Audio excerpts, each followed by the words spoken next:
അങ്ങനെ തൊടുത്തുവിട്ട വിവാദം കേരള രാഷ്ട്രീയത്തിൽ വലിയ തോതിൽ കത്തിപ്പടരുമ്പോൾ പറഞ്ഞതിലൊക്കെ ഉറച്ചു നിൽക്കുകയാണ് ശോഭാ സുരേന്ദ്രനും. ബി.ജെ.പിയിൽ ചേരുന്നതിനായി ഇ.പി. ജയരാജൻ 3 വട്ടം ചർച്ച നടത്തിയെന്ന വാദത്തിൽ അവർ ഉറച്ചു നിൽക്കുന്നു.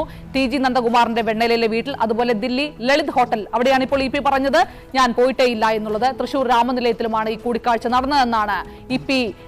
ജയരാജനുമായിട്ടുള്ള ഈ കൂടിക്കാഴ്ച നടന്നതെന്നാണ് ശോഭാ സുരേന്ദ്രൻ പറയുന്നത്. ദില്ലിയിലെത്തിയത് ബി.ജെ.പിയിൽ ചേരാൻ തയ്യാറെടുത്തിട്ടായിരുന്നുവെങ്കിലും കേരളത്തിൽ നിന്ന് ഒരു ഫോൺ കോൾ വന്നതോടെയാണ് തീരുമാനം ഇ.പി. മാറ്റിവെച്ചതെന്ന് ശോഭാ സുരേന്ദ്രൻ ഏഷ്യാനെറ്റ് ന്യൂസിന് നൽകിയ അഭിമുഖത്തിൽ പറയുന്നു. നന്ദകുമാറിന്റെ വീട്ടിൽ, വെണ്ണലയിലെ വീട്ടിലാണ് ഇ.പി. ജയരാജനും ഞാനും ആദ്യമായിട്ട് കാണുന്നത് 2023 ജനുവരി മാസം. അപ്പൊ അവിടെ വെച്ചുകൊണ്ട് തന്നെ വളരെ ക്രിസ്റ്റൽ ക്ലിയർ ആയിട്ട് അദ്ദേഹം സംസാരിച്ചതാണ്. എന്താണ് പറഞ്ഞത്? ഭാരതീയ ജനതാ പാർട്ടിയിലേക്ക് അദ്ദേഹത്തിന് ജോയിൻ ചെയ്യാനുള്ള താല്പര്യമുണ്ട്. കാരണവും അദ്ദേഹം പറഞ്ഞു.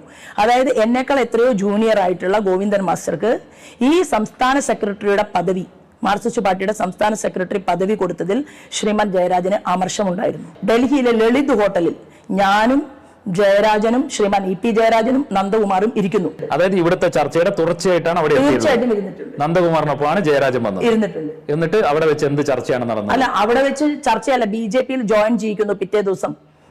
തീരുമാനം ഏറ്റവും പ്രധാനപ്പെട്ട ആളെ കാണുന്നു. അവിടെ വെച്ചാണ് ജയരാജന് ഫോൺ വരുന്നത്. അത് കഴിഞ്ഞ് ഫോൺ വന്ന് പരിഭ്രാന്തനായിട്ട് എണീറ്റ് പോയിട്ടുള്ള ആള് പിന്നീട് തിരിച്ചു വന്നിട്ട് പറയുന്നത് ഈ ഡേറ്റ് നമുക്ക് നീട്ടിവെക്കണമെന്നാണ്. ഇ.പി.നെ ഡൽഹിയിൽ നിന്ന് തിരിച്ചയച്ച് ഇപ്പോഴും വരട്ടി നിർത്തുക, ആ കോൾ ആരുടേതാണെന്ന് പിന്നീട് അന്വേഷിച്ചിരുന്നു. ഞാൻ മനസ്സിലാക്കിയിട്ടുള്ളത് ശ്രീമാൻ ഇ.പിയുടെ തന്നെ ഭാഷയിൽ പറഞ്ഞാൽ അത് പിണറായി വിജയന്റെയാണ്. അപ്പൊ ആ വിളിയിലാണ് അദ്ദേഹം വരണ്ട് നന്നായി പേടിച്ചിട്ടുണ്ട്. കാരണം ടി.പി. ചന്ദ്രശേഖരനെ 51 വെട്ടുവെട്ടി കൊലപ്പെടുത്തിയ പാർട്ടിയാണിത്. എങ്ങനെയാണ് ഇത്ര രഹസ്യമായി നിങ്ങൾ നടത്തിയ ഒരു ചർച്ചയിൽ അദ്ദേഹം ദില്ലിയിൽ വന്ന കാര്യം CPM നേതൃത്വം അറിഞ്ഞത്? അത് ഇ.പി. ജയരാജൻ മനസ്സിലാക്കേണ്ടത്, നേരത്തെ മുഖ്യമന്ത്രി പറയുന്നത് പോലെ കൂടെ കൊണ്ട് നടക്കുന്നവരെയും സൂക്ഷിക്കണം.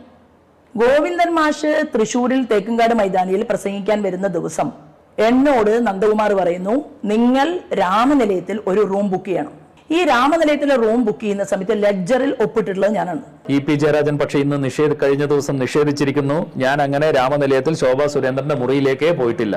ഇ.പി. ജയരാജൻ നിഷേധിച്ചാൽ സത്യമല്ലാതാവും.